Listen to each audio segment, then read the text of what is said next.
Hi mga Kayami Pinoy Recipes! Narito na po ang final product ng ating masarap at creamy na boneless bangos curry. Ipapakita ko po sa inyo kung ano-ano mga ingredients, pati na rin kung paano ito lutuin. Umpisahan na po natin!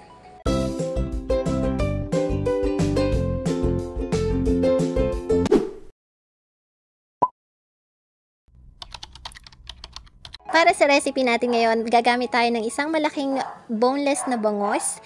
At syempre, hindi mawawala ang baggy beans. Bukod sa baggy beans, gagamit din tayo ng white or red onion at saka red chili. Gagamit din tayo ng green onion or scallion, pati na rin ang luya. Bukod dyan, maglalagay din tayo ng carrots at bawang. Bukod dito, gagamit din tayo ng garlic at ginger powder, pero optional lamang po ito kung meron kayo sa bahay, pwede nyo gamitin. Siyempre, gagamit tayo ng salt and black pepper. Bukod dyan, gagamit tayo ng ginisa mix and of course, yung ating curry powder. Gagamit din po tayo ng patatas and green chili. At syempre, hindi mawawala ang ating flour or harina pang mix natin later. And finally, yung ating kakang gata. Kung gusto nyo ng pangalawang gata, pwede rin naman. Lagyan na po natin ng pampalasa itong ating bangos. Una, lalagyan po natin ito ng asin para malasa ang ating bangos. Pagkatapos nyan, lalagyan po natin ito ng durog na black pepper. Ngayon, i-coat na natin ito sa harina bago prituhin para hindi ito manlaban mamaya kapag pinirita na natin. Isa na tayo magluto, buksan ang kalan at iset ito sa medium fire. Pagkatapos niyan, maglagay ng katamtamang dami ng cooking oil. Kapag mainit na ang cooking oil, syempre pwede na nating i-fry ang ating gulay. Ipa-fry natin itong patatas dahil crispy siya kapag frinay natin. Isunod na natin itong carrots. Haluin ng maigi. Dahil golden na siya, pwede natin itong iset aside at ilagay naman natin ang ating baggy beans. Yes, piprituhin din natin siya para crispy siya. Tapos, iset aside lang din natin afterwards. Ngayon, prituhin na natin ang ating bangos. Kung napapansin nyo, hindi siya gaanong nanlalaban dahil nga nilagyan natin siya ng coating kanina. Tapusin lamang natin ang pagpiprito. Dahil luto na siya, iset aside muna natin siya. Buksan ang kalan at iset ito sa medium fire. Isaute po natin ang ating luya. Yes, luya muna ang uunahin natin isaute. Bagong mantika po ito dahil dumumi na yung kanina. Isunod na natin ang ating bawang.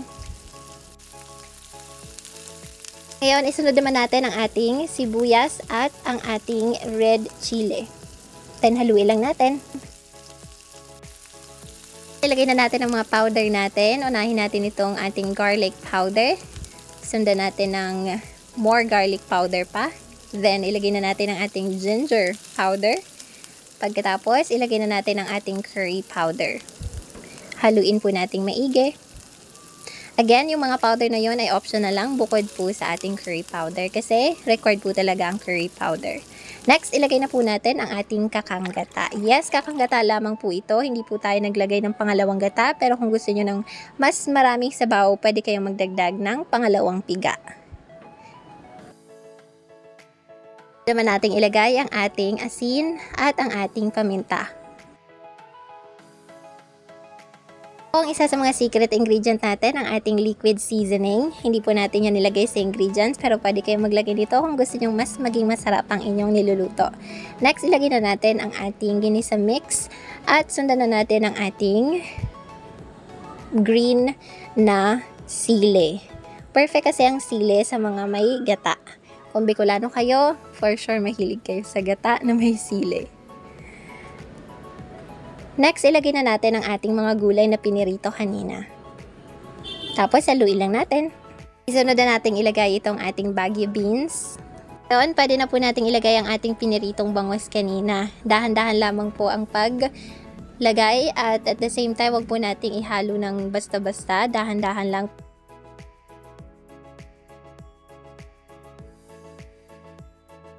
At panghuli, itap na natin itong ating green onion or scallions. Tara, narito na po ang ating final product. Kung nakikita nyo po, sobrang sarap nito. Sobrang creamy. Perfect na perfect para sa lunch, dinner. Yan na nga po, sabayan niyo po kaming kumain at pagsalu-saluhan itong ating recipe today. Sana po nagustuhan ninyo. Kung oo, pakilike naman po ang video. Mag-comment po kayo kung meron kayong mga video suggestions o kung ano yung masasabi ninyo sa luto natin today. Sana po mag-subscribe din po kayo para sa marami pang content sa kagaya nito. We'll talk to you soon po. Happy eating! Bye!